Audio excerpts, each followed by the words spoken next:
ఏలూరు జిల్లా నూజివీడులో రాష్ట్ర గృహ నిర్మాణ సమాచార శాఖ మంత్రి కొలుసు పార్థసారథి మీడియాతో మాట్లాడారు. కూటమి ప్రభుత్వం బాధ్యతలు చేపట్టిన 7 నెలల్లోనే 5 లక్షల కోట్ల రూపాయలకు పైగా పెట్టుబడులు తీసుకువచ్చి 40,000 మంది యువతకు ఉద్యోగావకాశాలు అందించేలా కృషి చేస్తున్న ఘనత సీఎం చంద్రబాబుకే దక్కుతుందని మంత్రి పార్థసారథి అన్నారు.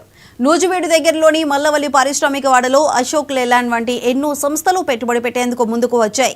జే ట్యాక్స్ పేరుతో గత ప్రభుత్వం పారిశ్రామికవేత్తలను భయపెట్టి పంపించేసిందని విమర్శించారు. టాటా కన్సల్టెన్సీ 10,000 మంది యువతకు సాఫ్ట్వేర్ ఉద్యోగావకాశాలు కల్పించేందుకు పరిశ్రమ నెలకొల్పబోతుందని మంత్రి చెప్పారు. మిట్టల్ సంస్థ ఒరిస్సాలో ఏర్పాటు చేయబోయే స్టీల్ ప్లాంట్ను మంత్రి నారా లోకేష్ ఒకే ఒక్క వీడియో కాల్తో ఆంధ్రప్రదేశ్కు తీసుకురాగలిగారని మంత్రి కొనియాడారు.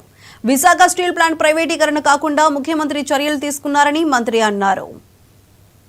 2,000 కోట్ల రూపాయల పెట్టుబడులు, 6,700 మంది ఉద్యోగ అవకాశాలు, టాటా కన్సల్టెన్సీ 40,000 కోట్ల రూపాయలు, రిలయన్స్ ఇండస్ట్రీస్ 500 యూనిట్లు కంప్రెస్డ్ బయోగ్యాస్, అంటే మన వ్యవసాయక వేస్ట్ తో, అదేవిధంగా మన మున్సిపల్ వేస్ట్ తో, మనం పారేసే ఫుడ్ తో, అంటే ఈ వేస్టేజ్ అన్నిటి కూడా వ్యవసాయం మనం చూస్తూ ఉంటాం.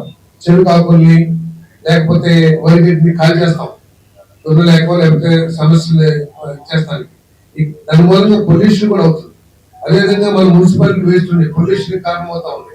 మన పెళ్లిళ్ళు లేకపోతే అనేక హోటల్స్ ఇవన్నీ కూడా ఆ కుడిపోయిన పదార్థాలు కానీ మిగిలిపోయిన పదార్థాలు రోడ్డు మీద పడేస్తున్నాం. ఈ ప్రాజెక్ట్స్ మూలంగా ఎన్విరాన్మెంట్ కూడా మరి పొల్యూషన్ కూడా తగ్గించే అవకాశం ఉంది.